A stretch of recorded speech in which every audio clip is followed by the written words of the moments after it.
Welcome to the Flight Club Podcast, a woman's guide to leaning out. We give you a behind-the-scenes look at business launch and growth through the stories of successful female entrepreneurs. Here's your host, Felina Hansen, founder and CEO of Hera Hub. Hello and welcome. I am really excited to share my conversation today with Michelle Stansburry. She is a PR, public relations pro, and we're going to get into a lot around specifically public relations for nonprofit organizations.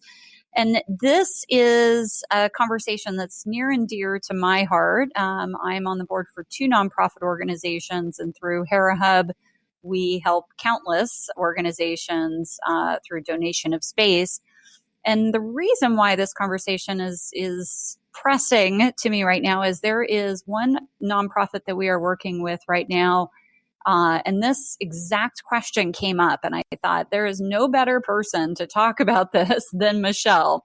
So Michelle is an expert at building credibility, also generating positive press and media exposure, and positioning companies as experts in their industry. Her San Diego-based firm is called Little Penguin PR, and she works with tech companies, life science companies, and professional services organizations. And she, of course, also works with nonprofits. Throughout her career, she's worked with dozens of nonprofit organizations. Michelle produces measurable results, which is very important in the world of marketing. There's so much out there that is difficult to measure, and delivers both short-term and long-term brand value. So welcome to the show today, Michelle. Thank you, Felina. So let's start off with learning a little more about you and your background. We gave a little teaser there in the intro, but take us back. Where are you from? Where did you go to school? And how did you get into PR? All the way back. Okay. All the way back, way back. I'm from North Carolina. I grew up in Greensboro, North Carolina. And I also went to school out there. I went to Duke University. Duke, most people don't realize, is a liberal arts school. So there wasn't a marketing major or a business major or a communications major. So I got all of my experience, and I got into PR through internships and through getting that hands-on experience. And I started off with my internships and out of school in my 20s doing fashion PR. And it was a lot of fun. That sounds pretty glamorous. Tell me about this. Yeah, it was pretty glamorous. I was in-house at Abercrombie & Fitch corporate headquarters and spent some time in LA and New York. And it was very glamorous. But what I realized was, that while I loved fashion, it was very fun. I really wanted to make more of an impact with the PR that I did. Sometimes I just felt like, oh, okay, it's bootcut jeans are trendy again, or oh, it's skinny jeans are trendy again, and I just wanted to work with companies who were making a difference and who were moving our society forward in some way. So now I work with companies in the health and wellness space, nonprofits, technology companies. Anyone who's really making an impact and helping them share that message and spread the word and get positive media coverage. I started my own business about 6.5 years ago here in San Diego. And just love being able to work with companies that I'm really passionate about. That is awesome. And what, I want to hang on that decision for a second. What was that decision like to go out on your own, to leave the corporate environment? Was that an easy decision? Just talk about that a bit. Well, I didn't go straight from corporate to starting my own business. I actually started off by jumping off the corporate ladder and traveling around the world full time without a real job for several years. That's awesome. Tell me about amazing. It was about 3.5 years. I spent mostly in the Southeast Asia and the South Pacific. And, once in a while I pick up some work here or there, but mostly I just live cheap and backpacked and sort of experienced that side of the world in a very slow, easy way, and had an absolutely amazing time until I realized that my feet were a little tired from hitting the road all the time, and I wanted to build a home and build a community and build a business. And that's when I moved to San Diego. Amazing. I love it. We have to dive into this further at some point because that's so awesome. How interesting. Very cool. So let's get into the meat of this. So nonprofits are amazing organizations that are doing incredible things for the world. Even as we look at San Diego County, I have heard numbers between 11,000 and 13,000 registered nonprofit organizations in the county of San Diego. So there are a lot of great people out there doing great work. And the consistent thing that I hear, which I'm sure you do too, when I talk to nonprofit organizations, is, ultimately two things. Obviously, the highest level is, we need more funding is typically part of the conversation. But what can drive that funding is what we're going to talk about, which is exposure, right? Letting more folks know that we exist, that our mission is this, that we are doing this work. So let's start with kind of a few definitions, if we can here, Michelle, because I think this word PR means a lot of different things. It can be kind of blanketed to many different things and means different things in different sort of segments and industries. So talk about kind of the different segments of PR, from thought leadership to media exposure. Just give us kind of the 101, if you will. Absolutely. I hear that all the time. I realized the other day that my mom didn't even realize exactly what I did. You say public relations and you have a semblance of an idea that it does mean a lot of different things to a lot of different people. I know people who say they do PR who only do social media, which is not something I do personally. And there's so many different forms of communication, interacting with the public. There's, politics, there's community outreach. So what I really focus on in public relations is media relations. So the way I explain it to my niece and nephews, very simply, is getting clients in magazines, newspaper, TV, and other media outlets, not as a paid advertisement or commercial, but they're writing about the company or the organization or the person because they really think that they should be sharing that story. Perfect. And there are a lot of different, even within that, there are some different strategies, like you mentioned, thought leadership is very important. So that goes back to something you said earlier about positioning yourself as an expert in the industry. So thought leadership isn't necessarily talking about yourself or your company or your product or services. It's about sharing your expertise, your advice, and your wisdom, maybe talking about trends in your industry, and positioning yourself as a leader that way. But then there's, of course, sharing the news of what your company is doing or what your nonprofit is doing, some of the stories of how you're impacting the community. So there's a lot of different ways you can go about PR, and it all goes back to your goals. What are you trying to accomplish?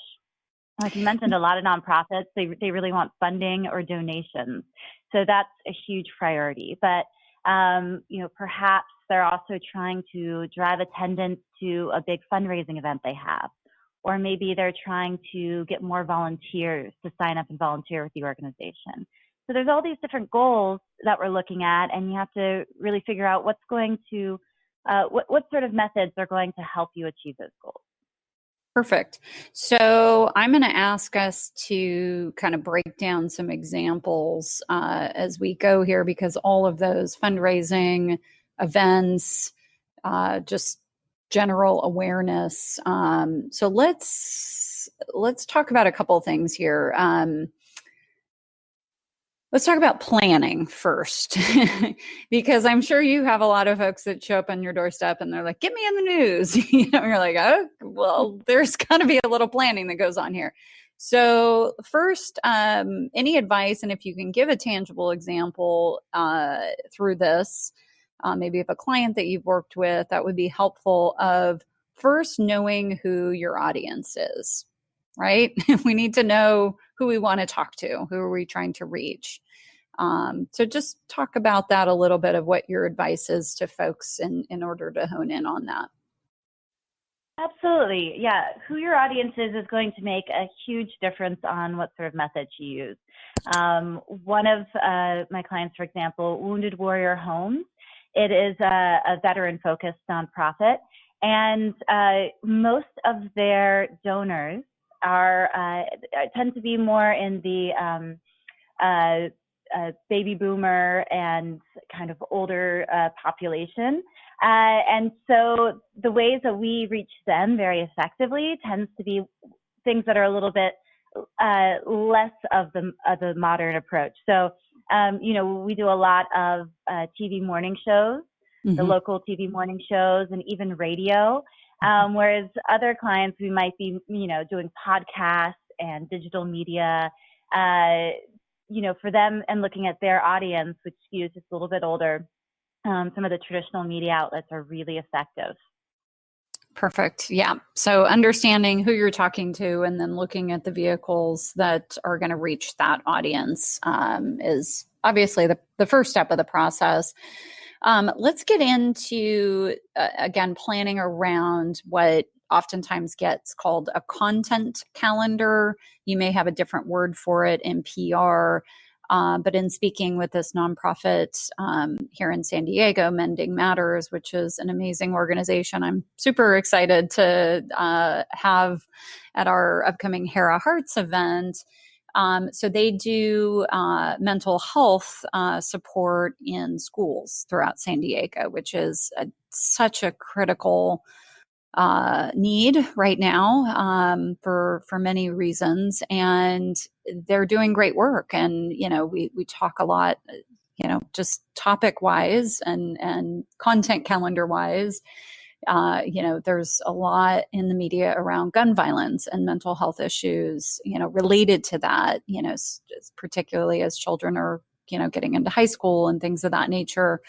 And so if you were going to advise a nonprofit, maybe if we want to use Mending Matters as an example, if we can, or another nonprofit client of yours, what do you suggest that they think about related to themes? Meaning, I believe, if I'm correct, this month or this week or yesterday or whatever it was, sometime this month is Mental Health Awareness, day or week or month or things of that nature.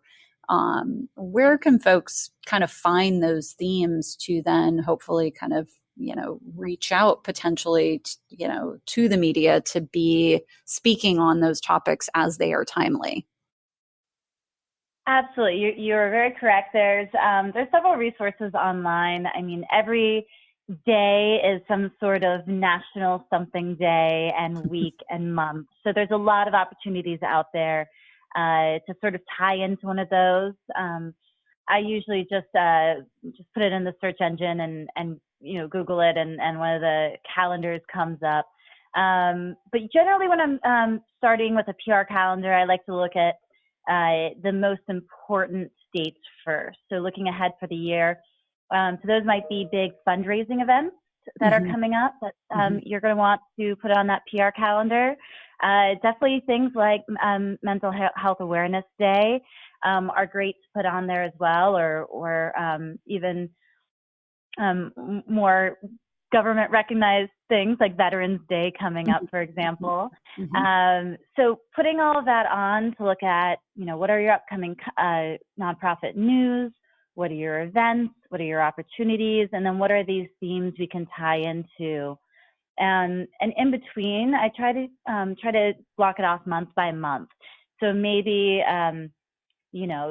some months you have a lot of things that give you an opportunity to reach out to press and media, and other months you don't have as much. And for those months, you can plug in what we call evergreen topics. And these are topics that are applicable really any time of year or any day or any week. So those could be perhaps stories of people in the community that you've helped. They could be general thought leadership, like things on gun violence or mental health awareness that aren't necessarily tied into a day, but are important topics for the organization and for sharing your message. So once you put together that calendar, that's the big first step, because then you have it there, black and white, and you're being proactive in accomplishing those different milestones instead of just being reactive when you wake up and suddenly realize it's mental health awareness because another nonprofit is on the news talking about it. Yeah, great advice. And that content calendar can really drive, or in my opinion, probably should drive really almost all your marketing efforts, right? I mean, this can drive your social posts and your blog posts and everything. Absolutely. Just I only do, the media relations portion of it, but it's really important that all the different marketing elements are working closely together so that, you're amplifying what you're doing in PR on your social media and in your email newsletter and in all these different mediums, and that you're all working off the same content calendar so you know what's happening and you know what's coming up and, you know what the left hand and the right hand are doing. Yeah. Absolutely. Let's talk about what is quote unquote newsworthy, because I'm sure you have this conversation with clients all the time. They're like, we painted our indoor office blue. We should be, no, I'm teasing as a dumb example, but you know what I mean? Like people I'm sure come to you all the time and they're like, we did this. And you're like, yeah, no, the media is not going to care. So any tips on what is newsworthy? Yes, and what I like to sort of spell out is that just because something isn't newsworthy doesn't mean it's not important. Different things are going to be important to different audiences. So what's potentially important to the press isn't necessarily what's going to be important to your network of volunteers or your internal team or all sorts of different audiences. So it's just about defining who is this information important to. Often I get people calling me very excited because they launched a new website, and so they want to do a press release about their new website. And I get it. They've probably spent months and months working on this website, and their marketing team has poured their heart and soul into it. So it's not that it's not important. It's just not necessarily newsworthy to the press, to the media, something that they would pick up on. So part of that, I would say the simplest way to try to get a grasp on what things are newsworthy and what things aren't is simply to read and watch the news. Mm-hmm. Especially if, you're looking just for local PR, we're in San Diego. So if you're looking just here, there are only, we only have a few newspapers, magazines, TV stations. So just get a sense of what people are talking about and what people are covering. And that gives you a really good idea of what of your news they might want to pick up on too. So as an example, let's use Mending Matters as an example. And this is obviously a huge tragedy, and sadly these tragedies seem to be happening more and more. But let's go back to our example of gun violence. Let's say current event, something that's trending in the news is, a gun shooting within a school, for example, in, another state. Would that be an opportunity for that nonprofit organization, hopefully if they're working with a professional like yourself, or maybe they've been able to, build a relationship with one of the local news stations? Would that be something that they should, kind of almost immediately reach out and say, hey, I'd be happy to come on later today and talk about what's happening in high schools and the stress levels and why this might have happened, or, something like that? Are you trying to kind of jump in on some of these trending topics? Absolutely. And it can make people feel a little uncomfortable sometimes with the idea that they are tapping into, a difficult subject or some really tragic things that are happening. But really, it's an opportunity to help educate the community on, what can be doing to stop it and what can be doing to prevent it, and what they should know about these situations.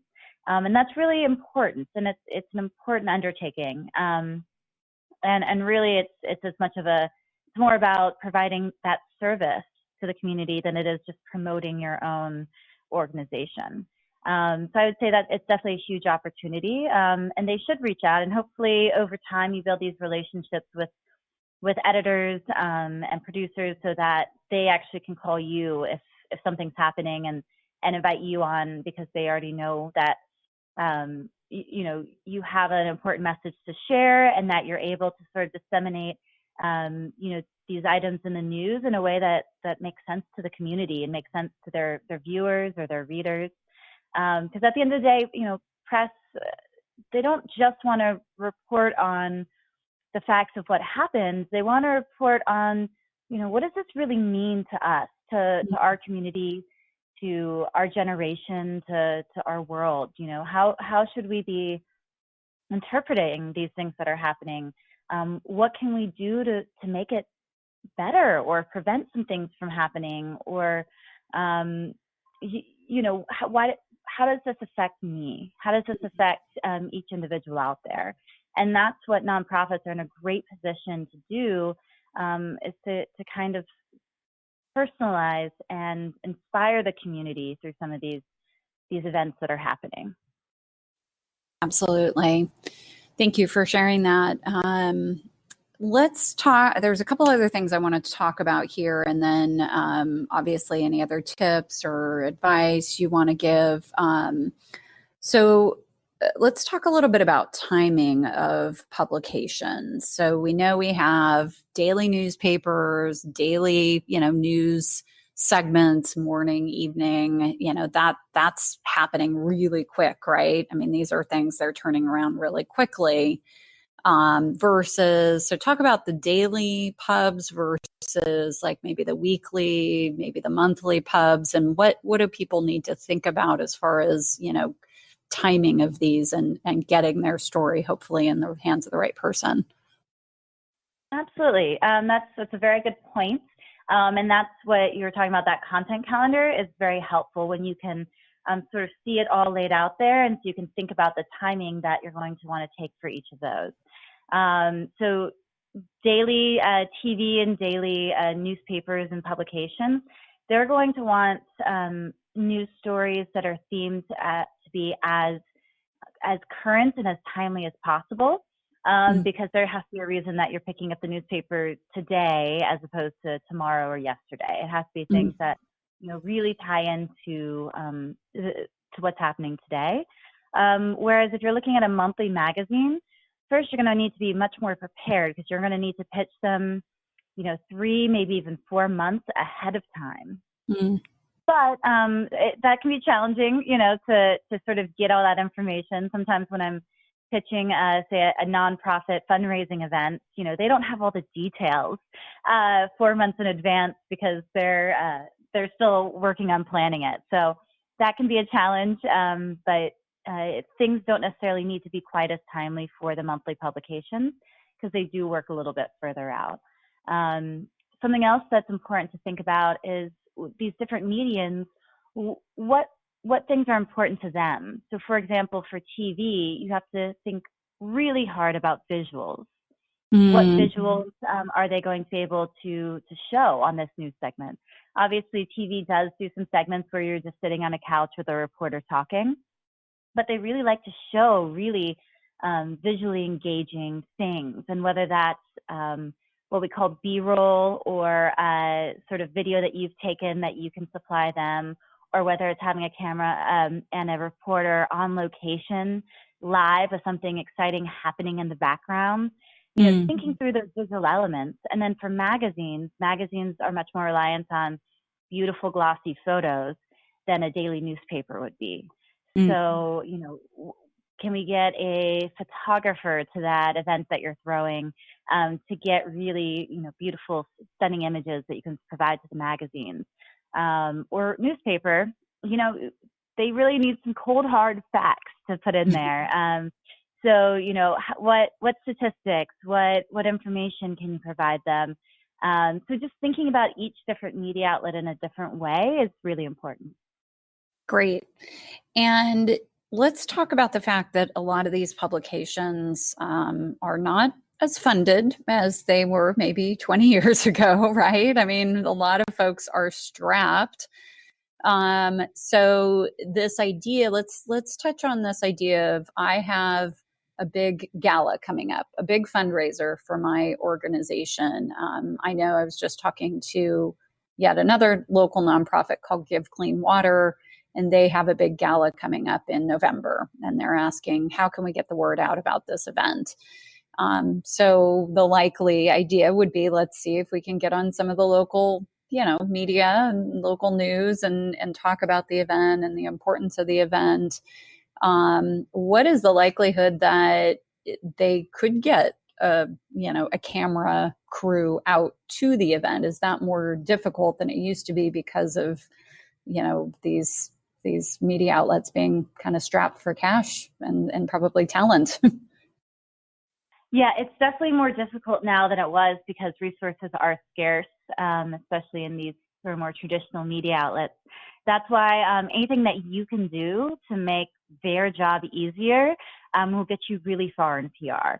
Mm-hmm. So, maybe they won't be able to send a photographer to your event. So last night, for example, I was at the Big Brothers Big Sisters of San Diego County.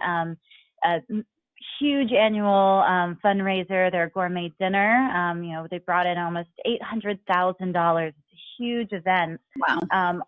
Obviously, most outlets, they want to cover it because it's a big deal in the community. It's their biggest event, but not all of them have the resources to send their own photographer out or their own camera crew out. So in addition to having some of the magazine and newspaper photographers and videographers there, we also had our own Big Brothers Big Sisters professional photographer and videographer. And that way we can send those photos along with the event recap, how much money was raised, what happened, to some of the magazines that didn't have the resources to send one. And they'll still be able to cover the news. Because we've made their life easy. We've gotten them professional photos with IDs, which is very important, high-res images, video B-roll, sort of a breakdown of what happened at the event, and being able to provide all this to outlets are going to make them much more likely to be able to cover you, especially if they are kind of struggling with resources. Makes sense. Yeah, perfect. My last question I'll ask, and then again, if you have any other tips or things you want to share, Michelle, is let's say we get that media interview booked. We're going to be on the morning news. We'll frame this as a TV interview. Talk about tips around that interview. What to wear, how to behave. And one thing I'll ask you to point out specifically is, well, I'll put it this way. Oftentimes my experience is, these news outlets are, they're running from one story to the next and they're being handed, a card, or they're looking at the teleprompter. They don't have much information to go on. And so sometimes you get in the seat across from them and you really have to kind of drive the conversation, if I dare say, meaning, they may ask a question that, they don't know. They just got a cue card 1 minute ago, and so if you have any tips beyond, just what to wear and how to interact on, do you have to answer all their questions exactly as they ask them? How can you make sure you get the message you want to get out in these interviews? I know exactly what you're getting at, Selena. But to start, let's back up a little bit and talk about who is the spokesperson for the nonprofit. And really, you're going to need several. So generally, you're going to want someone in a leadership role, like your executive director, who can really talk about the nonprofit's vision. You can talk high level about the impact they're having, different events coming up, different ways the community can get involved, how someone can donate or volunteer. But you're also going to want to pull in people who are impacted by the nonprofit, which can be even more challenging. So, for example, with Big Brothers Big Sisters, we're pulling in children, mentees. So we're going through this whole what to do on camera with kids often.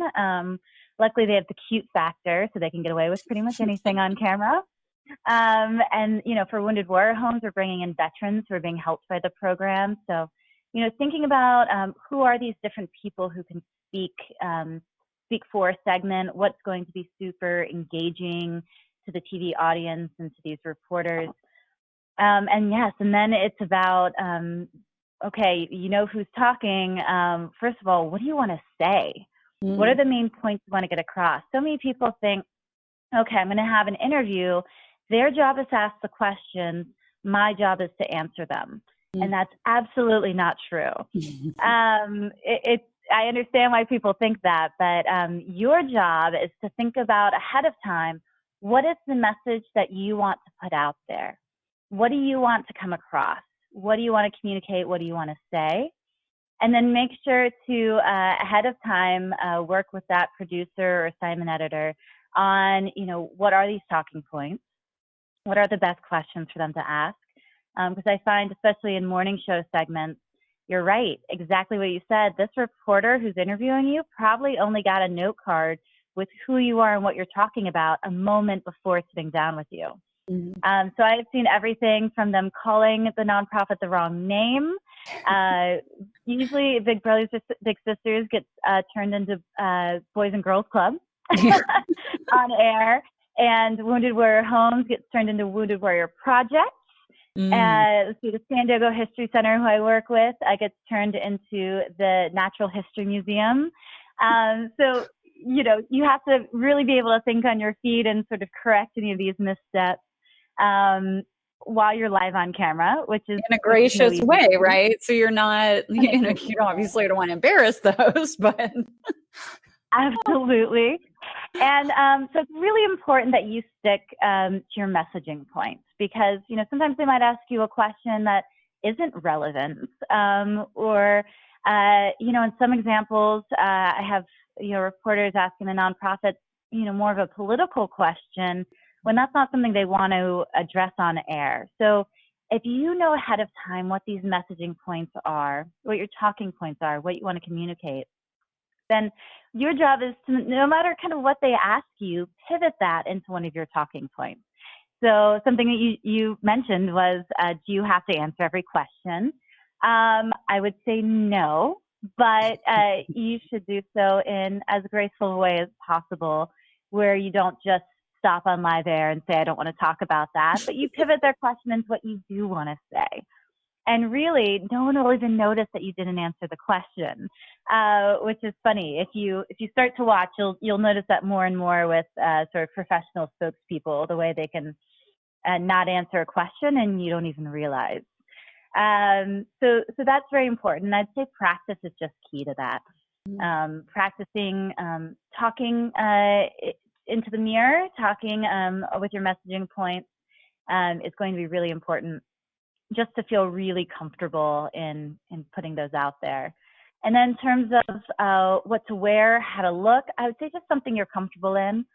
Some of the old recommendations are a bit outdated now. Now with sort of camera qualities the way they are, you generally don't have to worry about wearing green because you won't be with a green screen behind you. Yeah. And even things like, small stripes that used to sort of bleed, cameras are better than that now. But really the important thing is you're going to want to wear something that doesn't take away from your message.